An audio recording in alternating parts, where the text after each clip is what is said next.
Welcome to KNTILA physics academy. ഈ ഒരു വീഡിയോയിൽ നമ്മൾ ഡിസ്കസ് ചെയ്യാനായിട്ട് പോകുന്നത് LPSA, UPSA, KTET category 1, KTET category 2 പരീക്ഷകൾക്കെല്ലാം ഒരുപോലെ യൂസ്ഫുൾ ആയിട്ട് വരുന്ന സൈക്കോളജിയിലെ ഭാഷാ വികസനം, ലാംഗ്വേജ് ഡെവലപ്മെൻറ്റുമായി ബന്ധപ്പെട്ട് വരുന്ന അടുത്തൊരു വീഡിയോ സീരീസാണ്. ഈ ഒരു വീഡിയോയിൽ നമ്മൾ ബേസിക്കായിട്ട് ഡിസ്കസ് ചെയ്യാനായിട്ട് പോകുന്നത് ഭാഷണ വൈകല്യങ്ങൾ എന്ന് പറയുന്ന ഒരു പോയിന്റിനെ കുറിച്ചിട്ടാണ്. അതായത് ഭാഷണ വൈകല്യം കൊണ്ട് അർത്ഥമാക്കുന്നത് മന്ദഗതിയിലുള്ള പരിപക്വനം മൂലമോ അസമർത്ഥമായ പഠനം മൂലമോ വ്യക്തിയിൽ വികസിക്കുന്ന തെറ്റായ ഭാഷണ ശീലങ്ങളെയാണ് ഭാഷണ വൈകല്യം കൊണ്ട് നമ്മൾ ഉദ്ദേശിക്കുന്നത്. അതായത് ചില അക്ഷരങ്ങൾ വിഴുങ്ങുക, തെറ്റായി ഉച്ചരിക്കുക, വ്യാകരണ നിയമങ്ങൾ തെറ്റായി പ്രയോഗിക്കുക, ഭാഷണ വേഗം ക്രമീകരിക്കാതിരിക്കുക തുടങ്ങിയ രീതികളിലാണ് പ്രധാനമായിട്ടും ഭാഷണ വൈകല്യങ്ങൾ കാണപ്പെടുന്നത്.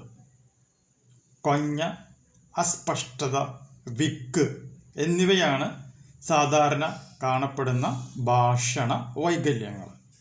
അപ്പോൾ ഇതിലിപ്പോൾ നമ്മൾ ആ പറയുന്ന കൊഞ്ഞ, അസ്പഷ്ടത, വിക്ക് തുടങ്ങിയവയെ കുറിച്ചിട്ടാണ് നമ്മൾ ഡിസ്കസ് ചെയ്യുന്നത്. ഓക്കെ, അപ്പോൾ കൊഞ്ഞ എന്ന് പറയുകയാണെങ്കിൽ ഇംഗ്ലീഷിൽ തന്നെ പറഞ്ഞ പേരാണിത്, ലിസ്പിംഗ് എന്ന പേരിലാണിത് അറിയപ്പെടുന്നത്. അപ്പോൾ എന്താണ് ലിസ്പിംഗ് അല്ലെങ്കിൽ കൊഞ്ഞ?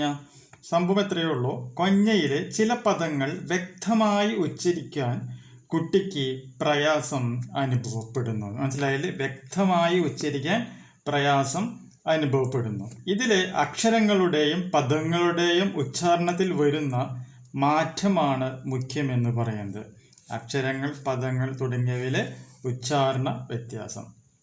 ശൈശവകാലത്തെ ഭാഷണ രീതി മാറ്റമില്ലാതെ തുടരുന്നതാണ് ഈ പറയുന്ന കൊഞ്ഞയ്ക്കുള്ള പ്രധാനപ്പെട്ട കാരണമായി പറയുന്നത്.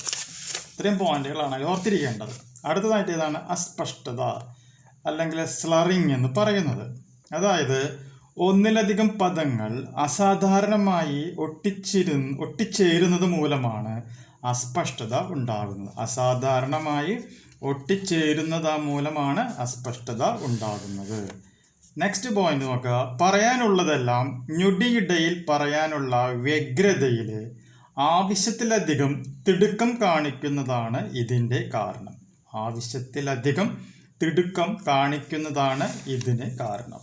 കൂടാതെ ഭാഷാ വേഗവും സ്പഷ്ടതയെ ബാധിക്കുന്ന ഒരു ഘടകമാണ്. ഇനി എന്തൊക്കെയാണ് ഈ അസ്പഷ്ടത ഉണ്ടാകാനായിട്ടുള്ള കാരണങ്ങൾ? 2 കാരണങ്ങളാണ് പറയുന്നത്. ഒന്നാമത്തെ കാരണം അത്യധികമായ ഭയം മൂലമുണ്ടാകുന്ന പിരിമുറുക്കം. അത്യധികമായ ബലം മൂലമുണ്ടാകുന്ന പിരിമുറുക്കം അല്ലെങ്കിൽ ചില ഭാഷണാവയവങ്ങളുടെ വൈകല്യമോ ആകാം ഈ പറയുന്ന അസ്പഷ്ടതയുടെ കാരണങ്ങൾ. അപ്പോൾ ഭാഷാവയവങ്ങളുടെ വൈകല്യം അല്ലെങ്കിൽ അത്യധികമായ ഭയം മൂലമുണ്ടാകുന്ന വൈകാരിക പിരിമുറുക്കം, ഇത് മൂലമാകാം ഈ പറയുന്ന അസ്പഷ്ടത ഉണ്ടാകാനായിട്ടുള്ള കാരണങ്ങൾ. ഇനി അടുത്തതാണെന്ത്? വിക്ക്. വിക്കിനെ നമുക്ക് സ്റ്ററിങ് എന്ന് പറയാം, അല്ലെങ്കിൽ സ്റ്ററിങ് ആൻഡ് സ്റ്റാമറിങ്. ഇത് രണ്ടും കൂടി മിക്സ് ആയിട്ട് വരുന്നതാണെന്ത്? വിക്ക്. അതായത് ഒരു പദം ഉച്ചരിക്കുന്നതിന് മുമ്പ് കുട്ടി ചില അക്ഷരങ്ങൾ ആവർത്തിച്ച് പോകുന്നു. ഇതാണ് എന്തെന്ന് പറയുന്നത്? സ്റ്ററിങ് എന്ന് ഉദ്ദേശിക്കുന്നത്. ഇനി ചില ശബ്ദങ്ങൾ യഥാസമയം ഉച്ചരിക്കാൻ കഴിയാതെ വരുമ്പോൾ അസ്വാഭാവികമായ മുഖചേഷ്ടകൾ മുഖത്ത് വന്നു പോകാറുണ്ട്. ഇതിനെ സ്റ്റാമറിങ് എന്ന് പറയുന്നു.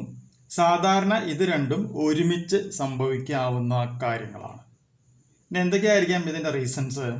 ഉത്കണ്ഠ, ഭയം, മോഹഭംഗം, വൈരാഗ്യം, അരക്ഷിതത്വബോധം തുടങ്ങിയ വൈകാരിക പ്രശ്നങ്ങളാണ് ഈ വൈകല്യത്തിന് കാരണമായിട്ട് പറയപ്പെടുന്നത്.